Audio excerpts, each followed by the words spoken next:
You're listening to the Paul Higgins Show, the place for ambitious tech consultants with purpose. After 18 years as a global sales leader and having a successful tech consulting exit, I'm sharing what's working now to transform emerging tech consultants worldwide into trusted consultants that attract the best clients and deliver measurable results. When you're ready to level up your clarity, results, and freedom, begin with the free Tech Consulting Blueprint available at techconsultantsblueprint.com.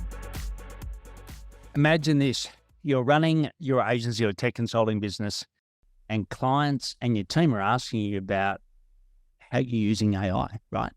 Everyone's talking about it. And to be honest, you're just too busy to really do the research. Well, the great news is you don't have to because we've got it here for you. Hello, I'm Paul Higgins and welcome to the Paul Higgins podcast. And in this episode, like I said, we're going to explore cutting edge examples of how to use AI both within the agency or the tech consulting business, but also with your clients. And I am convinced that you're going to hear things that you've never heard before around how to use AI.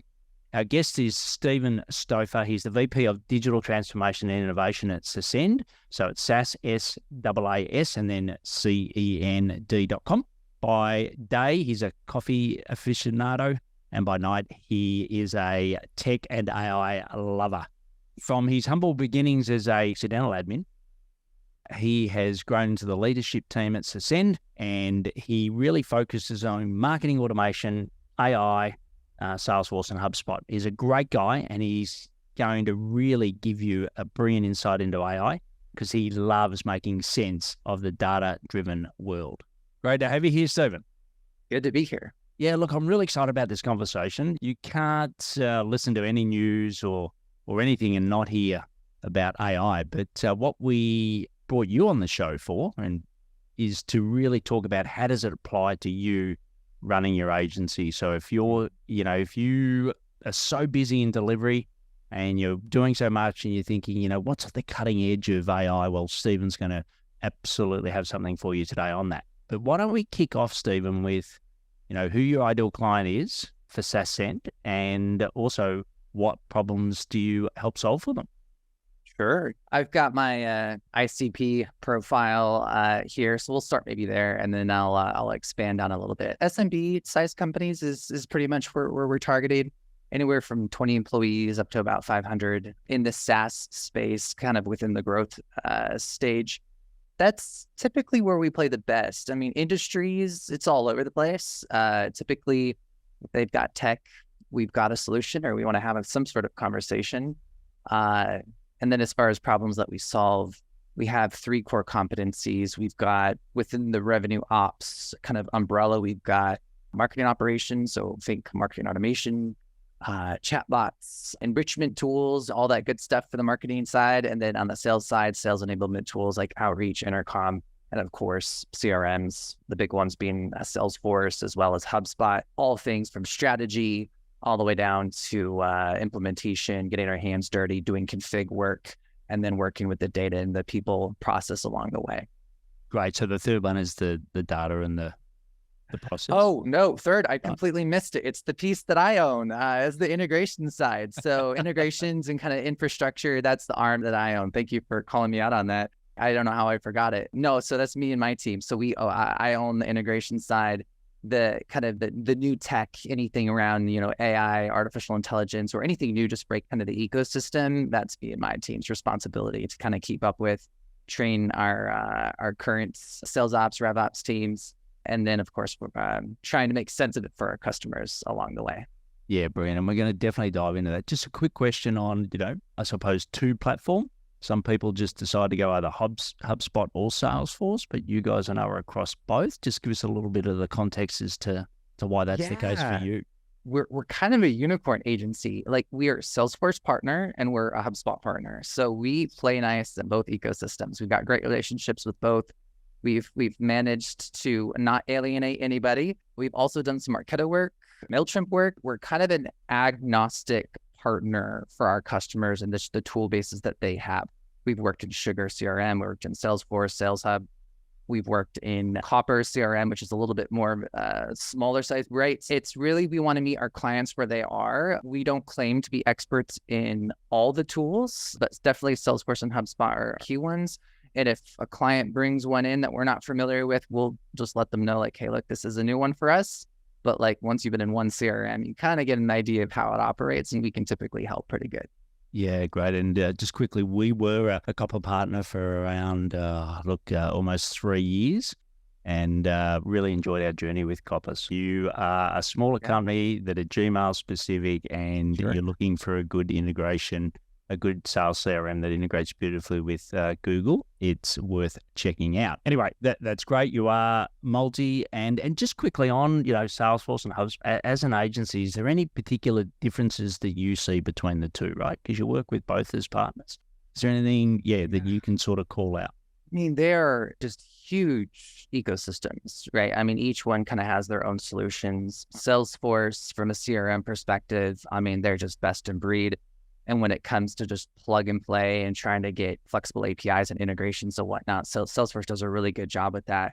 HubSpot, I think, makes it a little bit more approachable with their kind of app exchange and be able to the average marketer can install something without needing some sort of administrator or an agency or a partner or an outside source to kind of help them and kind of guide them along the way, which I really appreciate. Salesforce definitely leans, I think, on the partner ecosystem a lot.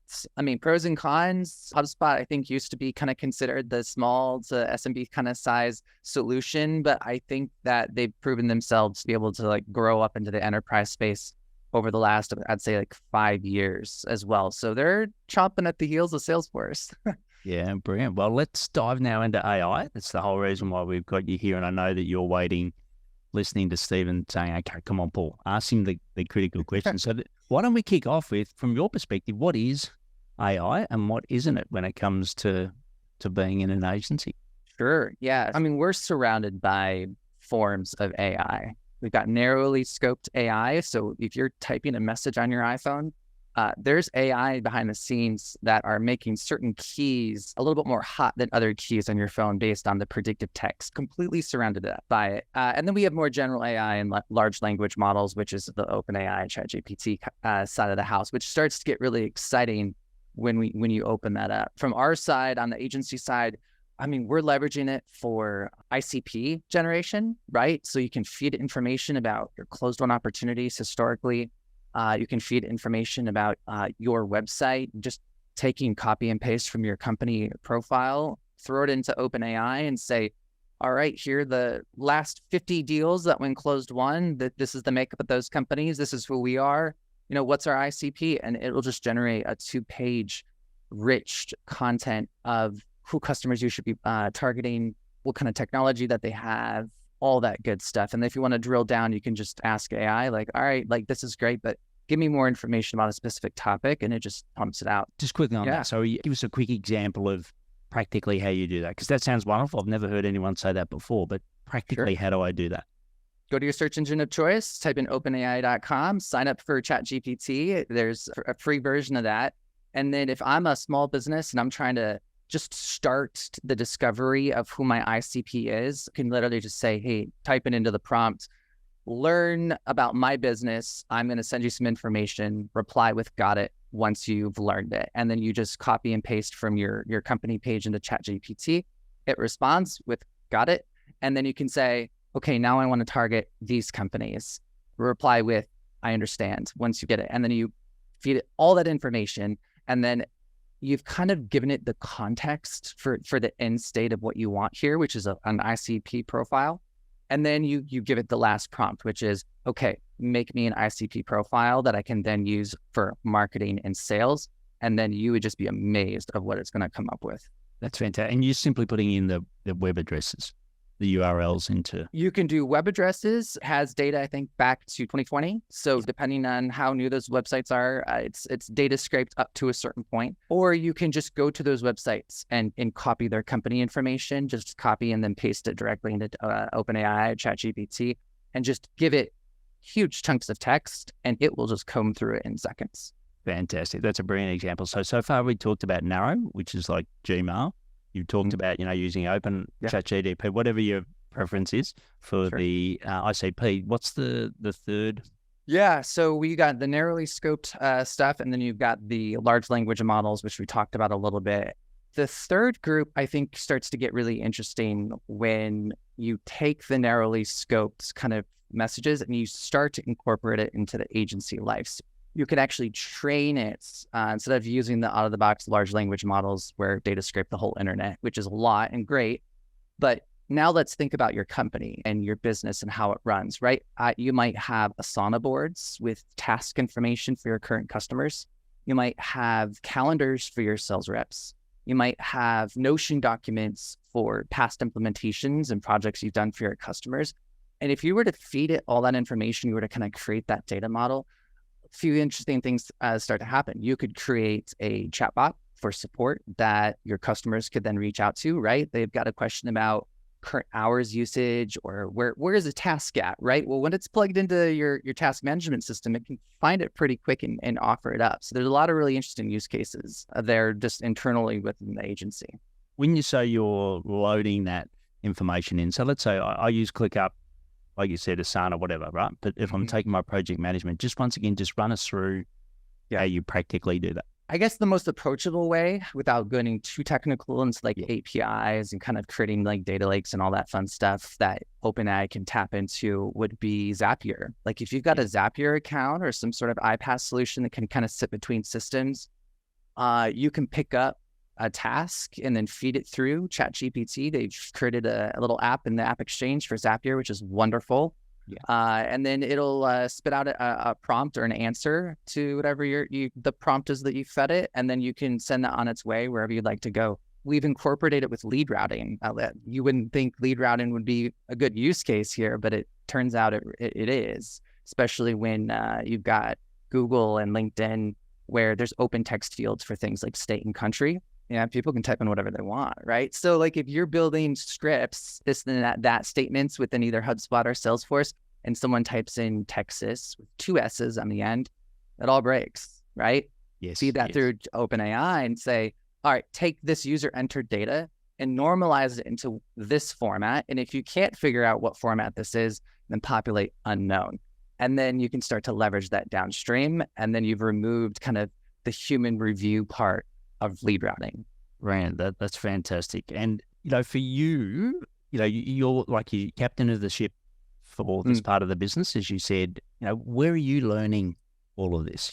Like you might be listening to Stephen saying, God, these are wonderful, but, I simply don't have, as the owner of the business, I don't have time to do this. But is there somewhere, or I don't have the time to get into the weeds, but is there somewhere that I can direct a team member of mine to go and actually learn this? So where are you learning all of these great examples that you share? When something is so new, there isn't a lot of data out there, right? There's no ecosystems that you can plug into. Where I was introduced to AI and ChatGPT was actually on TikTok, which is interesting because you wouldn't think that, but TikTok is like, man, they're like with it whenever something new comes out. But I wouldn't direct you to TikTok. I can feel everyone's eyes rolling at me. But there are some great Slack communities that you can get plugged into. If you're on the marketing automation side, on the Pardot side, the Pardashians is a really good place to go. There's some Ohana, which is a Salesforce community. That is really good, especially when Salesforce is rolling out some of their AI tools. And then there's the MoPros, which is more general marketing operations professionals related. That's also a great place to be. And I think that's where we're all learning. And we're all learning at different speeds, but if you can tap into those peer groups, I think that's fantastic. And is there any particular YouTube channels or any podcasts or any other resources that you're listening to outside of the community? Yeah, the MoPros does a podcast. I actually talked at length about AI over on their channel, which that's a great resource. And then also I would encourage your listeners, like, don't be afraid to just sign up for the free account with ChatGPT and just start playing with it. Make up your own use cases, push the limits, see what it does well, see what it doesn't do well. But like the majority of what I've learned was just by playing with it, literally just making up a use case or asking it, right? You can ask ChatGPT, hey, this is who I am. This is the company I work for. This is my job title. This is my role. Give me 10 examples of how I might want to use ChatGPT. And it'll just boom, 10 examples of something you might want to dive deeper into, from lead generation or relationship management on the client side, or if it's coding or development, the world is kind of your oyster when it comes to AI right now. Yeah, and look, I know for me personally, I fell in love with it.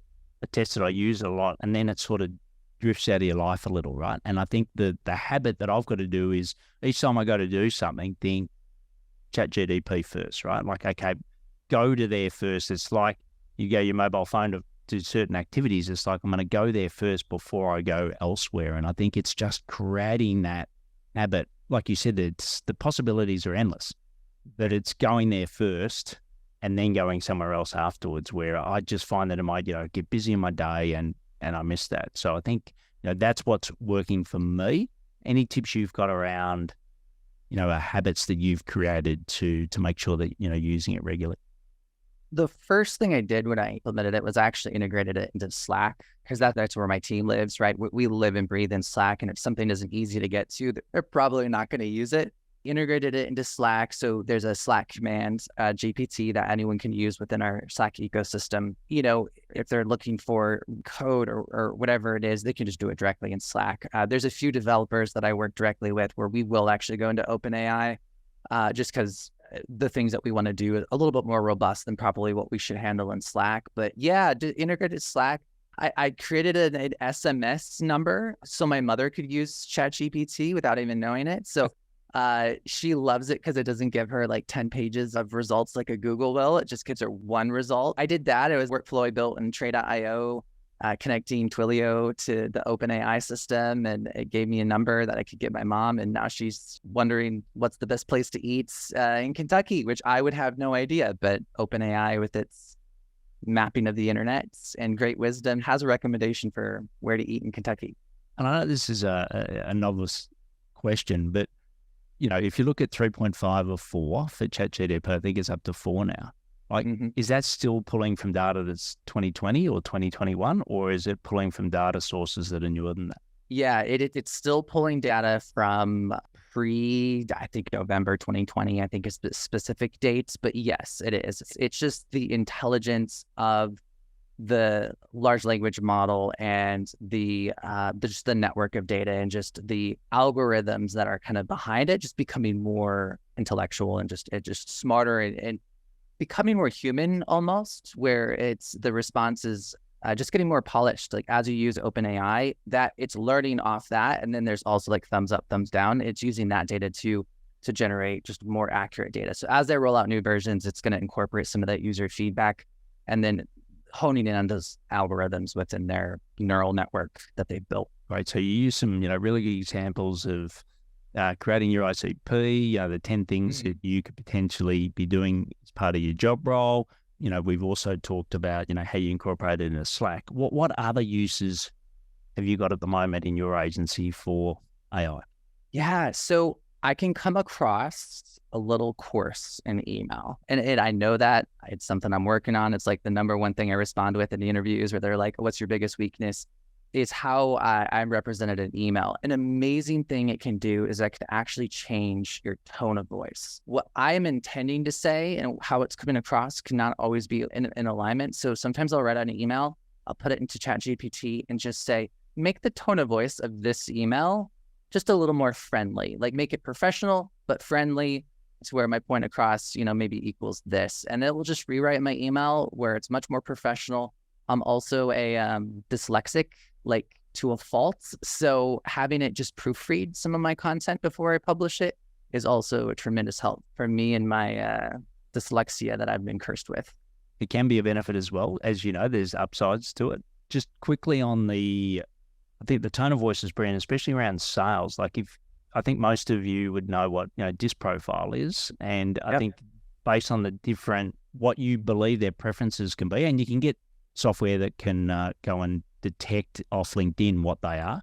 If you look at that and then you can ask it to write in that tone, so then yes, you can, because let's face it, we all look at the world as we see the world as a general rule, but that can really help you apply and adapt that. And I've seen great success in that. Just quickly from working with clients and a business side. So we talked about within the agency. What are a couple of examples you got where you work with the client? How are you using AI with the client? There was a client came to me and they were running into this issue. I think I mentioned this earlier, just around lead routing and the way that it interprets data. They came to me and they're like, hey, look, we have a problem. We're getting hundreds of leads per month, but we have to manually route these because of the data that they're putting in is just messy and it's just not organized or to our business standards. Putting that in as a solution basically took their lead routing timeline from 2 weeks because they're using an outside party to clean the data, and then they were going to get it and the CSVs and all of that. And it took it for 2 weeks down to like 2 seconds, feeding it through OpenAI and pushing it into Salesforce.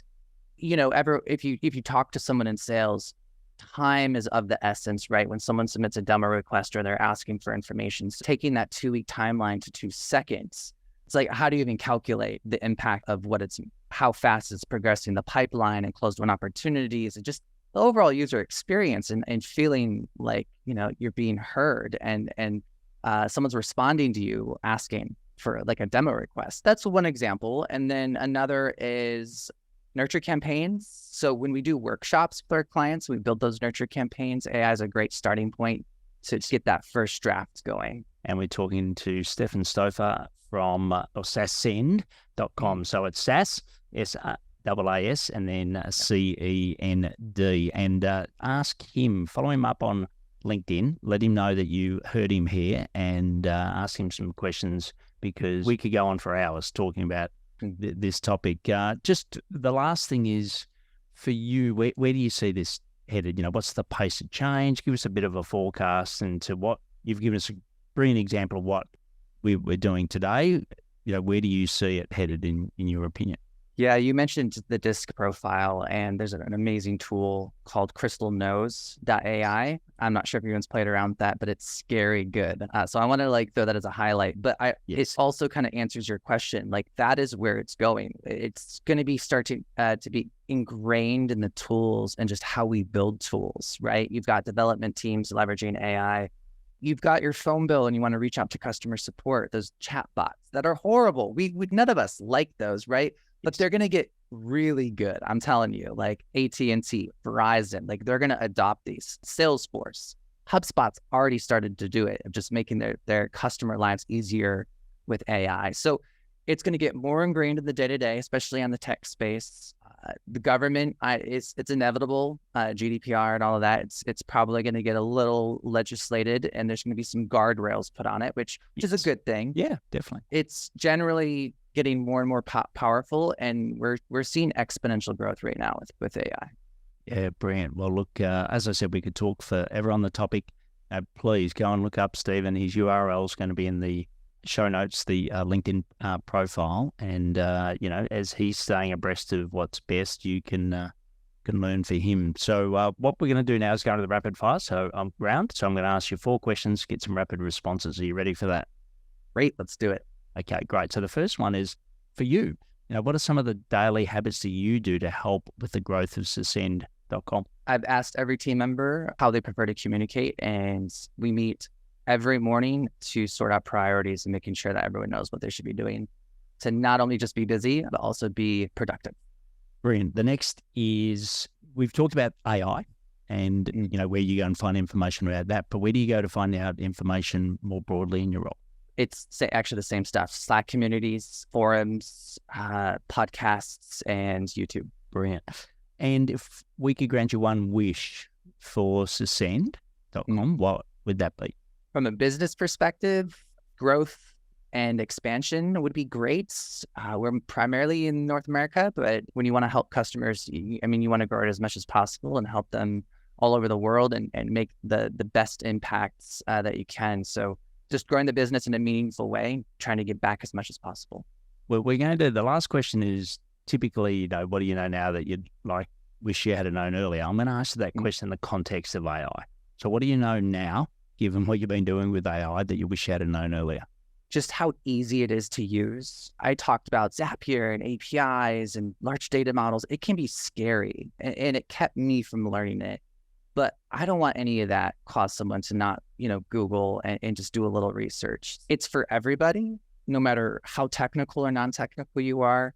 So just get your feet wet, just start somewhere with it. Try to use it in a positive way in your day-to-day and make your life easier. Well, look, I really appreciate you coming on and sharing your learnings today.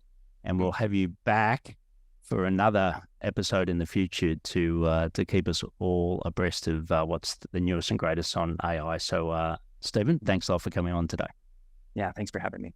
What a great interview with Stephen, and some of the examples he gave I'd never heard of. So I'm hoping it's the same for you, and reach out to him, right? Let him know that you got great value out of this, and also reach out and see, you might have an idea or a concept, and Stephen might have already done that. So reach out to him on LinkedIn. As I said, the link is in the show notes.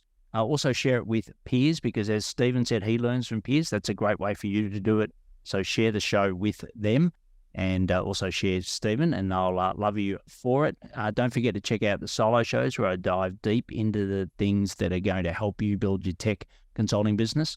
And I'll see you next time on the Paul Higgins podcast for more quick and simple ways to grow your tech consulting business to live a life that you really love and want now.